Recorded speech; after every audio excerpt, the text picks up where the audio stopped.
आइए अपने मन की बिखरी हुई प्रवृत्तियों को एक बार गायत्री मंत्र के द्वारा हम सब एकत्रित करें। आप सब अपने मन में गायत्री मंत्र का पाठ करें, लेकिन माइक कोई नहीं खोलेगा। मेरे साथ मिलकर करेंगे। ओम भूर्भुवः स्वः तत्सवितुर्वरेण्यं भर्गो देवस्य धीमहि धियो यो न प्रचोदयात्। ॐ यो भूतं च भव्यं च सर्वं यश्चाधितिष्ठते स्वर्यस्य च केवलं तस्मै ज्येष्ठाय ब्रह्मणे नमः। तस्मै ज्येष्ठाय ब्रह्मणे नमः। भूत भविष्यत वर्तमान का जो प्रभु है अंतर्यामी, विश्व व्योम में व्याप्त हो रहा जो त्रिकाल का है स्वामी। निर्विकार आनंद कंद है जो कैवल्य रूप सुख धाम, उस महान जगदीश्वर को है अर्पित मेरा नम्र प्रणाम। उस महान परमेश्वर को है अर्पित मेरा नम्र प्रणाम।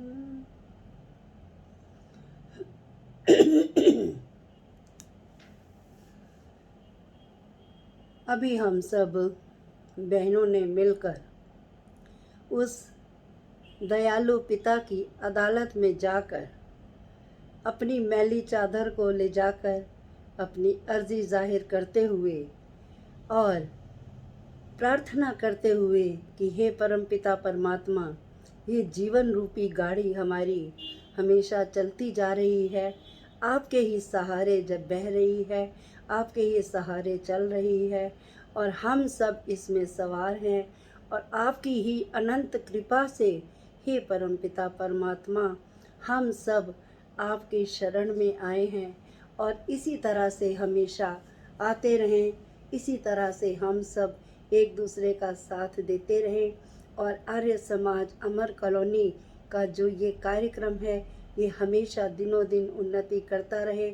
इसकी पूरी टीम प्रधाना जी, मंत्री जी, कोषाध्यक्ष जी और सभी बहनें, राज चावला जी और भी बहुत सारी बहनें जो भी हमारे साथ जुड़ती हैं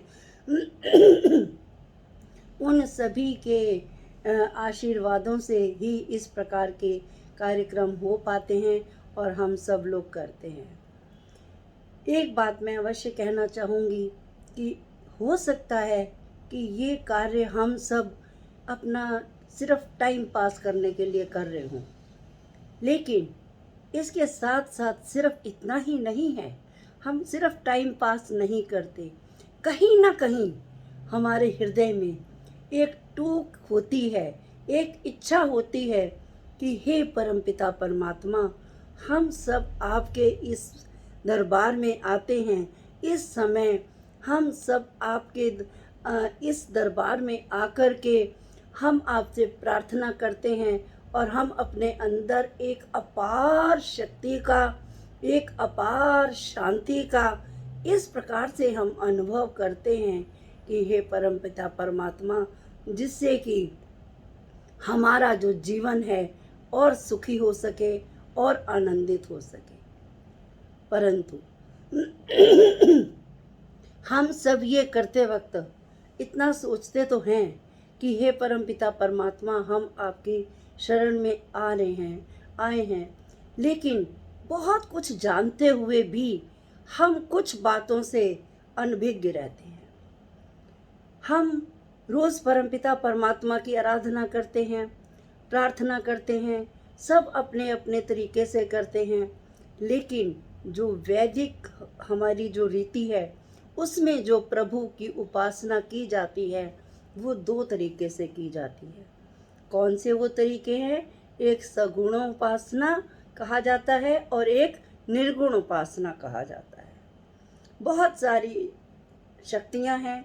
हम सब जानते हैं कि जो हमारा वैदिक धर्म है या वैदिक हमारा जो संस्कृति है ये त्रैतवाद पर टिकी हुई है। हम सब जानते हैं प्रकृति, जीवात्मा और परमात्मा, तीनों के विषय में हम सब बहुत अच्छी तरह से जानते हैं। परमपिता परमात्मा ने ये संसार की रचना की। ये संसार की रचना इसलिए की ताकि इसमें हमने जो भेजा है, मनुष्य भेजे हैं, जो जीवात्माएं भेजी हैं, वो जाकर के आनंद पूर्वक रह सके और सुखी अपना जीवन व्यतीत कर सके। इसीलिए उन्होंने इतनी बड़ी सृष्टि रची, इतना सब कुछ किया। उन्होंने अपने लिए तो कुछ नहीं किया, सब और सब कुछ उन्होंने हम सब के लिए किया, हम जीवात्माओं के लिए किया। हम सब ये जानते हैं और बहुत अच्छी तरह से मानते भी हैं, लेकिन फिर भी जानते और मानते हुए भी हम कहीं ना कुछ जो है वो मिस्टेक कर जाते हैं, गलती कर जाते हैं। कहाँ गलती कर जाते हैं कि कहीं हम अपने आप से कहीं किसी को अवतार मान लेते हैं, कहीं हम किसी मनुष्य को अवतार मान के उसकी पूजा सेवा अर्चना करने लग जाते हैं, गुरुडम में फंस जाते हैं, कुछ भी करते हैं। लेकिन जो हमारी वैदिक संस्कृति है ये हमें समझाती है कि मनुष्य हे जीवात्माओं सुनो, ये जो ईश्वर है ये निराकार है और इसकी हमें निर्गुण उपासना करनी चाहिए। और वैसे मैं आपको बताती चलूँ कि सगुण उपासना और निर्गुण उपासना होती क्या है। सगुण उपासना हम किसको कहेंगे? जैसे हमारे आर्य समाज का जो दूसरा नियम है, सबको याद होगा, मुझे भी याद है, और जिनको नहीं याद है वो अवश्य इसको याद कर ले, बहुत अच्छा है। अब उसमें हम लोग कहते हैं कि हे प्रभु तुम आनंद स्वरूप हो, तुम आनंद स्वरूप हो। इसका क्या मतलब हुआ? ये पॉजिटिव हो गया, मतलब इसके गुण को हम लोग जान पा रहे हैं कि हे परमपिता परमात्मा आप आनंद स्वरूप हैं। और अगर हम ये कहें कि हे परमपिता परमात्मा कि आप मरते नहीं हो, अर्थात आप में मृत्यु का गुण नहीं है, जो कि जीवात्माओं में है, जो कि हम सब में है, वो और परमपिता परमात्मा में वो गुण नहीं है, तो वो क्या होगा कि वो हम अगर उस रूप की आराधना उपासना करेंगे तो वो निर्गुण उपासना कहलाएगी। और इसी तरह से हम करते हुए आज मैं आपके सामने एक योग दर्शन का बहुत ही प्रसिद्ध एक सूत्र लेकर आई हूँ, जिसके द्वारा मैं ये सिद्ध करने का प्रयास करूँगी कि जो परमपिता परमात्मा है वो निर्गुण है और हमें उसकी निर्गुण उपासना करनी चाहिए, हमें उसकी सगुण उपासना भी करनी चाहिए। और निर्गुण उपासना क्या होती है और सगुण उपासना क्या होती है, वो बहुत अच्छा सूत्र है कि क्लेश कर्म विपाकाशाय अपाराम निष्ठा पुरुष विशेष ईश्वरा, कि उस परम पिता परमात्मा में ये जो गुण मैं बताने जा रही हूँ ये उसमें गुण नहीं है, लेकिन हम सब जीवात्माओं में ये गुण उपस्थित रहते हैं। कौन से गुण उपस्थित रहते हैं? पहला बताया कि क्लेश। क्लेश क्या होते हैं? हम सब जानते हैं कि क्लेश क्या है। 5 तरह के क्लेश हैं, अविद्या, अस्मिता, राग, द्वेष और अभिनिवेश। 5 तरह के क्लेश हैं जिनसे कि आज हर एक जीवात्मा जो है वो ग्रसित रहती है, हमेशा ग्रसित रहती है। अविद्या से प्रत्येक मनुष्य जो है अविद्या से में फंसा हुआ है। उसे पता ही नहीं होता, उसे पूरा ज्ञान ही नहीं होता कि मैं क्या काम कर रहा हूँ, मुझे क्या करना चाहिए और मुझे क्या नहीं करना चाहिए। अविद्या किसको कहा जाता है? कि जो तत्व ज्ञान को न समझे, जो यथार्थ ज्ञान को न समझे। और यथार्थ ज्ञान क्या है? कि वो परम पिता जो परमात्मा है वो मरण धर्मा नहीं है। ये अविद्या हम सब में भरी हुई है। हम लोग ये जो है सोचते रहते हैं कि हम जीवात्माएं हैं, वो हम जन्म लेती हैं और हम मर जाती हैं, और लेकिन जो हमारी आत्मा है वो अमर है, वो कभी नहीं मरती। हमारी आत्मा अमर रहती है, लेकिन जो जो शरीर है, ये जो हमारा शरीर जो हमें दिखाई देता है, ये मरता है, कभी जाता है, कभी जीर्ण होता है, कैसे भी होता है, मरता जाता आता जाता रहता है। उसमें ये क्लेश है, अविद्या है, और क्या है कि अस्मिता है। और ये अविद्या जो है चार और चीज़ों को जन्म देती है। कौन सी चीज़ों को जन्म देती है? और उसमें कहा कि अस्मिता। अस्मिता का क्या मतलब है? अस्मिता का मतलब होता है कि चेतन और जड़ में जो फर्क ना कर पाए, वो अस्मिता कहलाती है। अर्थात जैसे कि मैं हूँ, मेरी आत्मा है, हम अगर कोई कार्य करते हैं तो हम कार्य करते हैं बुद्धि से कार्य करते हैं, लेकिन कार्य करते वक्त हम क्या समझते हैं कि मैंने ये कार्य किया। अर्थात बुद्धि और आत्मा को हम मिला देते हैं, उसमें हम अलग अलग डिफ्रेंशिएट नहीं कर पाते, तो वो कहलाती अस्मिता। कि जो प्राकृतिक चीज़ है, जो बुद्धि है और जो हमारी आत्मा है, हम उसको एक मानकर चलते हैं, हमें उसको एक मानकर नहीं चलना। और ये जो अस्मिता है, ये परमपिता परमात्मा में नहीं होती है। और तीसरा आया है कि राग क्या है? सुखानुशयी रागः। अर्थात देखिए, राग क्या होता है, ये मैं सब आपको बताती चलती हूँ। राग होता है कि जैसे कोई चीज़ को हमने देखा, किसी चीज़ का हमने सुख अनुभव किया, और उस सुख की जो अनुभूति होती है, वो हमारे अंदर उसका संस्कार आ जाता है, उसकी छाप पड़ जाती है, और फिर हम चाहते हैं उसको कि हम दोबारा से फिर ये सुख दोबारा से प्राप्त करें। ये कहलाता है राग। और राग उसको प्राप्त करने के लिए हम हर बार प्रयत्न करते रहते हैं, तो इसको कहा जाता है राग। तो और द्वेष क्या होता है? दुखानुशयी द्वेषा। आज मेरा गला थोड़ा सा बड़ा वैसा गड़बड़ हो रहा है। अर्थात कि जब हमें कोई दुख आता है, तो उसका भी जो संस्कार है वो भी हमारे हृदय पर अंकित हो जाता है, और हम ये नहीं चाहते कि वो दुख हमें आए, हम उससे द्वेष करते हैं। तो ये जो होते हैं अस्मिता, अविद्या, अस्मिता, राग, द्वेष और अभिनिवेश। और अभिनिवेश किसको कहते हैं? हाय, आज मैं देखो इतना बीमार हो गया हूँ, इतनी मेरी तबीयत खराब हो गई है, हाय ऐसा ना हो कि मैं कहीं मर जाऊँ। कोरोना आ गया था ना, हम सबको यही डर था कि कहीं ऐसा ना हो कि मैं उससे ग्रसित हो जाऊँ और मैं मर जाऊँ। तो ये होता है अभिनिवेश। हम ये नहीं सोचते कि हमने तो जो आत्माएं आई हैं उनको आना है भी है और जाना भी है। तो ये आत्माएं जो हैं, हमने मरना भी है, आना भी है, जाना भी, सब कुछ करना है। ये अभिनिवेश कहलाता है। ये जो सारी की सारी चीज़ें हैं, ये परमात्मा ने जीवात्माओं को दी हैं। जीवात्मा में ये सारे गुण होते हैं, परंतु इनमें से कोई भी जो गुण है, ये परमात्मा में नहीं होता, वो उनसे अलग है। इसीलिए उसको पुरुष विशेष कहा गया। पुरुष कौन होते हैं? पुरुष वो होते हैं, वो जो जीवात्माएं देखिए किसी भी शरीर में रहती हैं। जैसे अब पुरुष को यहाँ से ये ना समझे कि वो पुरुष हो गया, ये स्त्री हो गई, या ये कुछ ना, ऐसा कुछ नहीं। यहाँ पर पुरुष से मतलब होता है आत्मा से। अब हम लोग हैं, हम लोग मनुष्य शरीर में रह रहे हैं, कोई घोड़ा, गधा, घड़ा कुछ भी हो सकता है, तो ये कीड़ा मकोड़ा कुछ भी हो सकता है। ये जीवात्माएं हैं। ये जीवात्माएं कहीं पर भी, किसी पर भी, किसी भी शरीर में रहती हैं। तो लेकिन ये जो जीवात्मा आती है या किसी भी शरीर में रहती है, लेकिन वो परम पिता जो परमात्मा है, वो कभी भी किसी भी शरीर में नहीं आता। वो बिल्कुल वो सर्वज्ञ है, हमेशा हर जगह रहने वाला है। हम लोग एक जगह पर रहते हैं, हम लोग एक जगह पर रहते हैं ना। मैं यहाँ बैठी हुई हूँ फरीदाबाद में, या दिल्ली में कोई बैठा है, कोई कहीं बैठा है, कोई कहीं बैठा है, कोई इंदौर में बैठा है, कोई हैदराबाद में बैठा है, कोई कहीं बैठा है, कोई कहीं।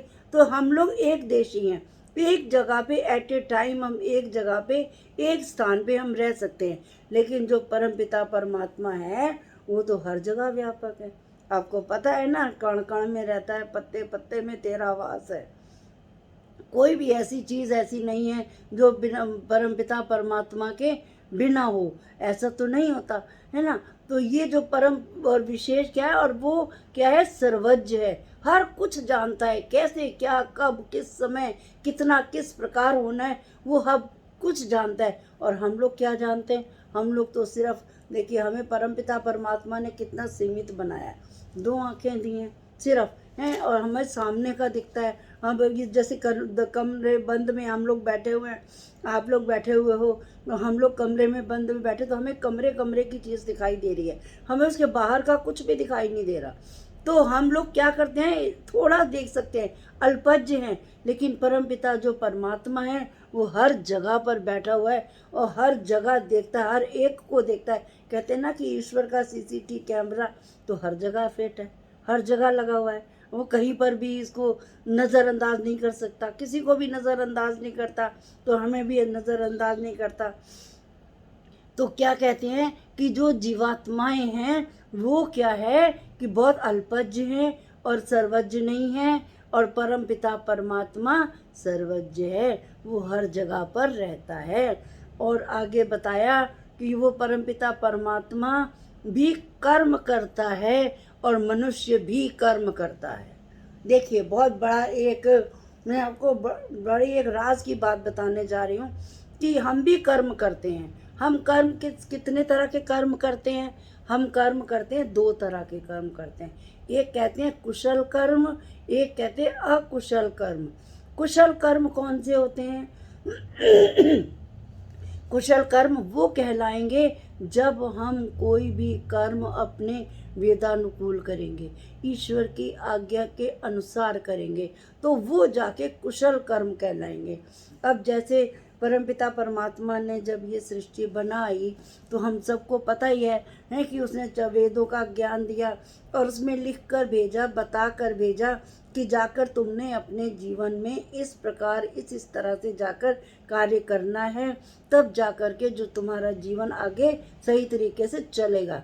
अगर तुम इससे जरा से अपनी पटरी से उतरे तो तुम दुख पाओगे, और होता भी ऐसे ही है।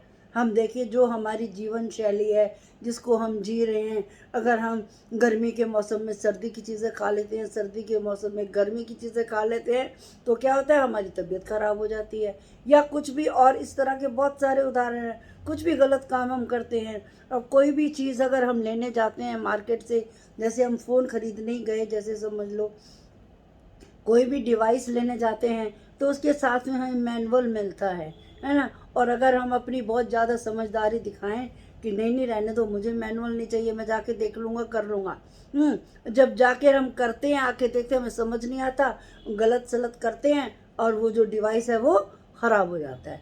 और इसी प्रकार से परमपिता परमात्मा ने यहाँ पर हमें जीने का तरीका बताया। हमारे ऋषि मुनि, कपिल मुनि, पाणिनि, कितने कितने कितने ऋषि हमारे होकर गए। स्वामी दयानंद जी ने कितनी विद्या देकर गए हमें। वो किस लिए देकर गए? हमको जीने का तरीका बताने के लिए ही तो देकर गए। अगर हम उस तरह से कार्य करेंगे तो वो कुशल कर्म कहलाएंगे। और कुशल कर्म से आप ये ना समझ लेना बिल्कुल कि हम कुशल कर्म करेंगे तो हम मुक्ति पा जाएंगे। ना ना ना, मुक्ति नहीं पाना है। ये कुशल कर्म तो वो कुशल कर्म कहलाते हैं जिनसे कि हमें फिर अच्छे जाके आगे इससे अच्छा जन्म मिलेगा, हमें सारी सुख सुविधाएं मिलेंगी। नहीं तो क्या होगा कि हमें भगवान फिर कुत्ता गधा घोड़ा कहीं बना के किसी भी जेल में डाल देगा। ये जेल ही तो है, हमारा शरीर भी तो जेल ही तो है। लेकिन देखा जाए तो हमको कुछ समय के लिए यहाँ पर भेजा गया, तो ये जेल ही तो कहलाती है ना। तो और इसमें हमने इतने टाइम रहकर कहाँ ले करना है, कोई 10 साल, कोई 15 साल, कोई 20 साल, कोई 100 200, कितने साल तक हम रहते हैं। और हमें वेद ने ज्ञान भी दिया क्या, कुर्वन्य वे कर्माणि जिजी विशेषतम समा एवं त्वयि नान्यथे तो अस्ति न कर्म लिप्यते नरे।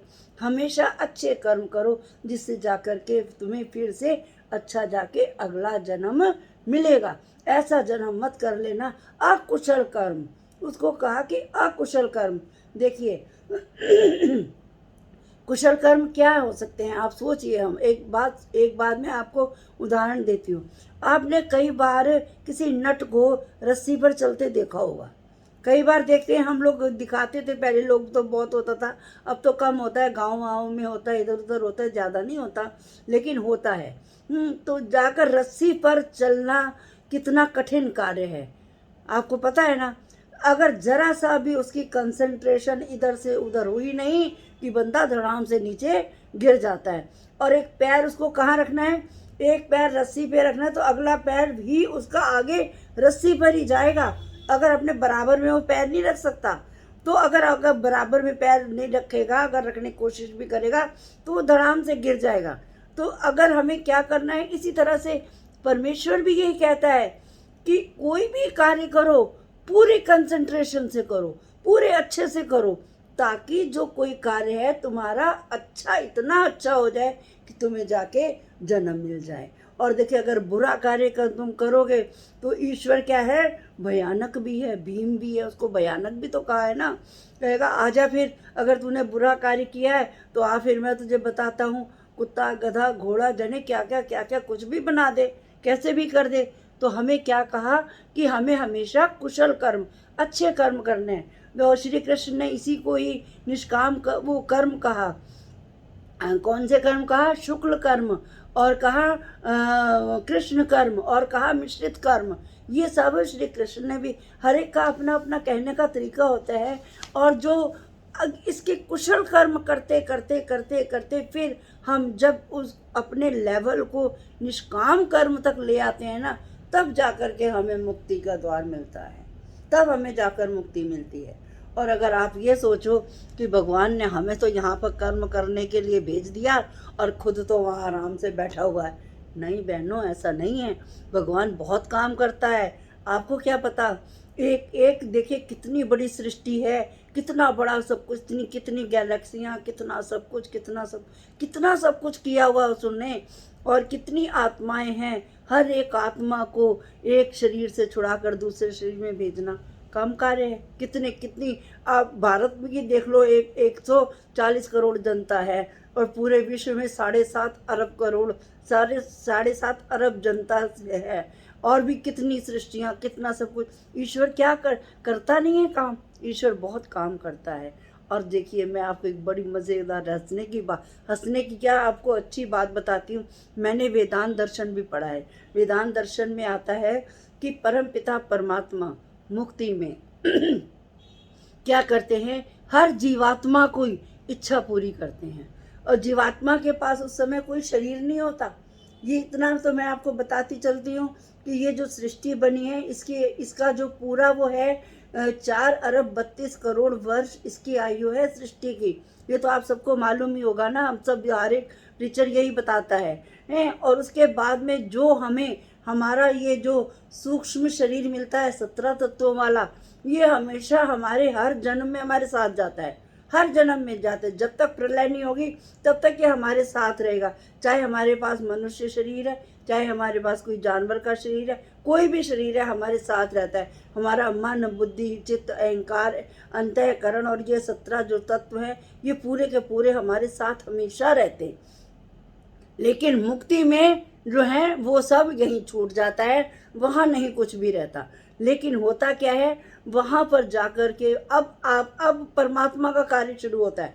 अब वो उसको अपने हर एक आत्मा को कैसे लेकर घूमता है, कैसे, जैसे एक माँ होती है ना, बच्चे को हमेशा गोदी में उठाकर घूमती रहती है। कभी इधर उठाती, थक जाती है तो भी इधर उठाती है, बैठ जाती है, कभी कुछ से करती है। अगर बच्चा जिद्दी हुआ, गोदी में से नहीं उतरा, तो वो क्या करेगी, चाहे कुछ भी करे, लेकिन बेचारी हमेशा उठा उठा के घूमती रहती है, कभी थकती नहीं है, कभी कंप्लेंट नहीं करती, कुछ नहीं करती, हमेशा उसको घूम। इसी तरह से परमपिता परमात्मा मुक्ति में हर आत्मा की इच्छा पूरी करता है। जहाँ जहाँ जहाँ जहाँ भी वो जाना चाहता है ना, वहाँ वहाँ वहाँ वहाँ वो उसको लेकर के जाता है। चाहे वो कहेगा कि मुझे सूर्य में जाना है, तो वो उसको सूर्य में लेकर के जाएगा।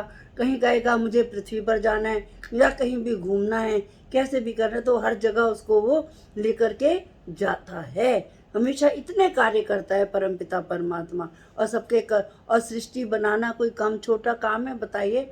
उपनिषदों में आया कि जब प्रलय के बाद में ईश्वर की जब इच्छा हुई तो उसकी इच्छा से सृष्टि बननी शुरू हो जाती है।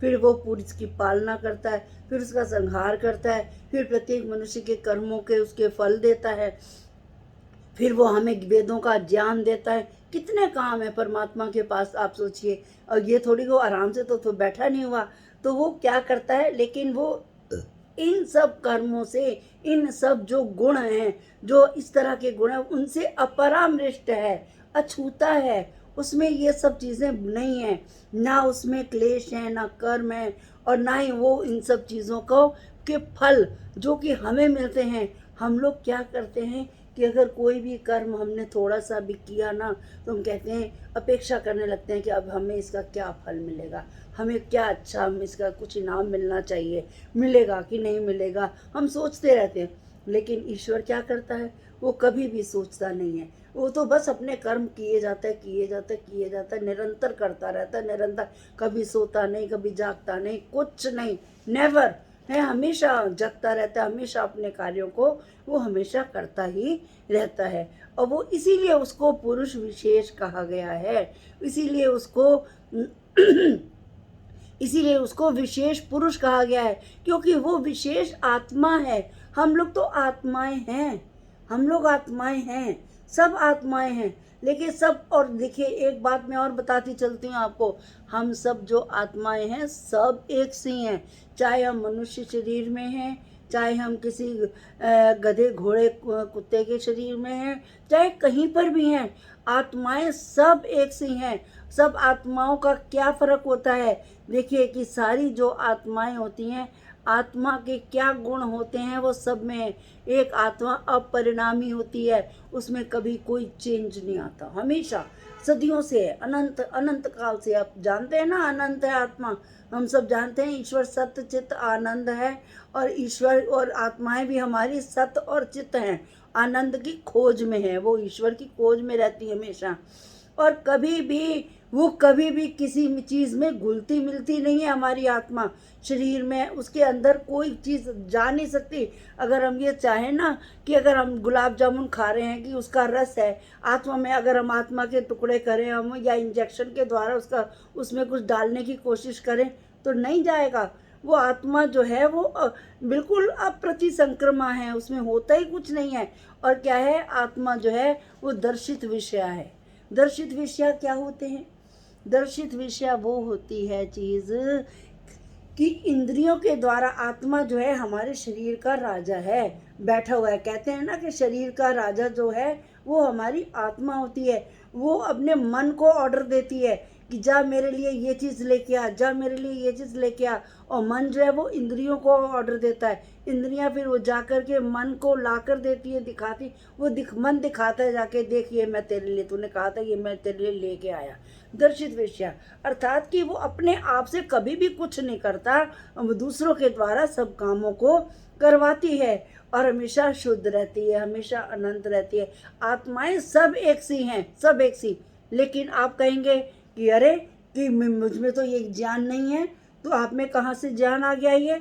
अब ये देखिए जो हमारे वैज्ञानिक चंद्रयान तीसरे में पहुँच कर चले गए, सब कुछ हो गया, तो उनकी आत्माएं क्या, उनके उनके अंदर भी तो आत्माएं हैं ना। उन्होंने क्या किया, उन्होंने ज्ञान अर्जित किया, उन्होंने ज्ञान बाहर से लिया। वो नैमित्तिक ज्ञान होता है। अब जैसे कोई बहन होती है इतना अच्छा संगीत करती है, वो नैमित्तिक ज्ञान है। वो कोई कोई इतनी प्रोफेसर है, कोई वकील है, कोई कैसी है, कोई कैसे है। हर एक प्रोफेशन के अपने अलग अलग अलग अलग तरीके होते हैं। वो लोग अपने अपने उसमें अलग अलग से ज्ञान लेते हैं, और इसी तरह से हम लोग भी इस तरह से लेते हैं। तो इसी तरह से, लेकिन जो ईश्वर जो है वो हमेशा जो है वो पुरुष विशेष है। उसमें तो पहले से ही है सब कुछ ज्ञान, उसे अलग से लेने की आवश्यकता ही नहीं है, कुछ नहीं है। वो तो आराम से, उसको तो हर एक चीज़ मालूम है ना, उसको कब क्या कैसे क्यों करना है, वो तो सब कुछ जानता है। तो इसीलिए उसको ईश्वर को विशेष कहा गया, इसीलिए तो उसे परम आत्मा कहा जाता है ना, इसीलिए तो उसे परमात्मा कहा जाता है ना। हमारे जैसी तो आत्माएं बहुत हैं, रुल रही हैं इधर उधर से, कितनी कितनी कितनी आत्माएं, लेकिन जो ईश्वर जो है वो कैसा है, परम पिता है, वो हमेशा परमात्मा हमेशा अलग है, वो हम सबसे अलग है, सबसे सुपर है। परम मतलब सुपर, इससे ऊपर और कुछ नहीं है, है ना। तो वो हमें उसकी हमेशा उसमें उसी की उपासना करनी चाहिए। इधर उधर हम लोग क्या करते हैं, कहीं जाएंगे कैसे भी करेंगे, कोई सा भी चीज़ होगा हमारा, क्योंकि हमारा नेचर ही ऐसा है ना, हम तो झट से किसी के बहकावे में भी आ जाते हैं। हम किसी की कोई अच्छी चीज़ देखते हैं तो हम उसमें भी आ जाते हैं कि काश ये मेरे पास होती, काश ये ऐसा होता। कोई बहुत अच्छी बहन गाना गाती होती है, मेरे मन में कई बार आता है कि है देखो कितना अच्छा कंठ है इसका, काश मेरा भी कंठ ऐसा होता, कितना अच्छा होता। अब जो बच्चे देखिए, छोटे छोटे बच्चे होते हैं, अब वीडियोस उसमें टीवी में जाके लाइव प्रोग्राम देखते हैं, कितने अच्छे अच्छे छोटे छोटे 3-3, 4-4 साल के बच्चे, 5-5 साल के बच्चे कितने प्यारे प्यारे गीत गाते हैं, सब कुछ करते हैं। वो होता है ना, सब लोग जानते हैं ना। ले क्या है, ये सारे संस्कार हैं, और आशय का मतलब वहाँ पर संस्कार भी है। जो हम लोग देखते हैं, हमारी आत्मा पे संस्कार पड़े रहते हैं, लेकिन वो ईश्वर जो है वो इन संस्कार से भी सब अलग है, उनमें ये सब चीज़ें नहीं हैं। ये हम लोग जो है आत्माएं हैं, हम लोग जो मनुष्य हैं, इन सब से ग्रसित हैं। हम सब आते हैं जाते हैं, इसमें फंस करके हम बार बार जन्म लेते हैं, बार बार मरते हैं, बार बार आते हैं, बार बार जाते हैं। और जब तक हम कोई शुद्ध कार्य नहीं करेंगे, जब तक हम मुक्ति की ओर अग्रसर नहीं होंगे, और मुक्ति की ओर अग्रसर होने के लिए हम सबको पता है क्या क्या करना पड़ेगा या कैसे करना पड़ेगा, कैसे होगा, ये फिर मैं कभी बाद में बताऊंगी आपको। तो मुझे ये लगता है, देखिए कोई भी कार्य किया, अगर आपने मुझे यहाँ पर बुलाया है अपने बीच में आधा घंटा, मतलब मेरे से कुछ सुनने के लिए, तो मेरा ये प्रयत्न रहता है कि एटलीस्ट मैं कुछ ऐसी बातें बताऊं जिससे कि किसी का कल्याण हो सके, जिससे कि किसी को थोड़ा सा कुछ ज्ञानवर्धन हो सके। ये नहीं आए और इधर उधर की बातें करके चले गए, जी मैं यहाँ गया था, मैंने ये किया, मैंने वो किया। ये सब चीज़ें जो है ना, ये मेरे उसमें नहीं आती। मैं कहती हूँ कि अगर कुछ काम करना है, अगर जाना भी है आधा घंटा, मतलब बेकार की बातें ना करके थोड़ी ज्ञानपूर्वक बातें बताई जाए। अगर हम पढ़ते हैं, क्योंकि वेद का पढ़ना पढ़ाना सुनना सुनाना सब आर्यों का परम धर्म है। अगर हम ये ना करेंगे तो फिर कैसे होगा। हम लोग इतना स्वाध्याय करते हैं, हम लोग इतना पढ़ते हैं, या प्रेरणा भी हम लोगों को मिलती है, हम देते भी हैं। सबको करना चाहिए, सबको करना चाहिए, क्योंकि ज्ञान, मैं कहती हूँ ये जो वैदिक ज्ञान है इतना डीप है, मैं कि समुंदर से भी अथाह है। अगर मैं ये कहूँ ना कि जो वैदिक ज्ञान है ना समुद्र से भी अथाह है, तो इसमें कोई अतिशयोक्ति नहीं है। इतना कुछ लिखा हुआ है, इतना कुछ करा हुआ है। मैं तो कहती हूँ जब भी मैं कोई ऐसी पुस्तक पढ़ती हूँ ना, तो मैं मतलब ऐसे डूब जाती हूँ, और इतना अच्छा लगता है। और जब बड़े बड़े सन्यासियों से या बड़े बड़े वक्ताओं से इस तरह के आप प्रवचन सुने या कुछ करें, तो पता लगता है कि देखो इन लोगों ने कितना मेहनत करके, कितना पुरुषार्थ करके, कितना ज्ञान इन्होंने अर्जित किया हुआ है, तो हमें भी करना चाहिए। तो ये बस प्रेरणाएं हैं, हमें बस आवश्यकता होती तभी है ये जब ईश्वर की कृपा होगी, है ना। वो कहते हैं ना, तेन लभ्यते, जब ईश्वर की कृपा होती, वृणुते तेन लभ्यते। जब नचिकेता ने कहा था ना कि अब ये मुझे ज्ञान क्यों नहीं मिलता, तो उन्होंने कहा मैंने तो तुम्हें सारा कुछ बता दिया, लेकिन जब तक ईश्वर की कृपा नहीं होगी तब तक वो तुम्हें नहीं मिलेगा। इसी तरह से स्वामी दयानंद जी ने श्रद्धानंद जी को भी यही कहा था, है ना। तो ये हमें अपने अंदर एक रुचि पैदा करनी होती है, ये हमारे ऊपर भी बहुत डिपेंड करता है। हमें जब तक अपने अंदर कोई रुचि पैदा नहीं करेंगे ना, हमें अपने अंदर एक कहते हैं ना, एक अंदर से पैशन, जिसको पैशन कहना चाहिए, जुनून कहना चाहिए, वो अगर जब तक हम अपने अंदर पैदा नहीं करेंगे, तब तक हमारा इन सब चीज़ों की ओर ध्यान भी नहीं लगता, हमें आनंद भी नहीं आता। कई बार वो कई चीज़ें होती है हमारे ऊपर से, शुरू शुरू में मुझे भी लगता था कि ये क्या दर्शन, क्या ये क्या वो, समझ नहीं आता था, कुछ भी ऊपर ऊपर से निकल जाता था। लेकिन अब जब हम पढ़ते हैं, मैं कहती इतना अच्छा लगता है, इतना आनंद आता है। हर एक चीज़ ऐसे लगता है कि जैसे अरे ये तो पहले क्यों नहीं किया हमने, हमारा तो इतना समय निकल गया। लेकिन कोई बात नहीं, जब जागो तभी सवेरा। इस तरह से करते करते हमें आवश्यकता है अपने आप को जगाने की। अपने आप को भी जगाएं, अपने परिवार वालों को भी जगाएं, अपने समाज को भी जगाएं। अपने समाज को जगाते जगाते और फिर हम कहाँ पहुंच जाएंगे, ईश्वर करेगा तो एक ना एक दिन तो हम उसके चरणों में, उसके मुक्ति धाम तक पहुंच ही सकते हैं। तो आप सबका बहुत बहुत धन्यवाद, आपने मुझे यहाँ पर आमंत्रित किया और मुझे अपने विचारों को रखने का आपने अवसर प्रदान किया। आपका बहुत बहुत धन्यवाद। क्रांति महिला सभा की ओर से आपका बहुत बहुत धन्यवाद। एक बात पूछूं? अपने प्यार में, अपने प्रभु भक्ति के अपने क्या डुबो दिया एकदम, सच में बहुत धन्यवाद। अच्छा। एक बात पूछूं? आपने कहा है कि आत्मा के साथ मन और बुद्धि जाती है। हाँ तो मन और बुद्धि जाती है तो जैसे घोड़ा है, गधा है,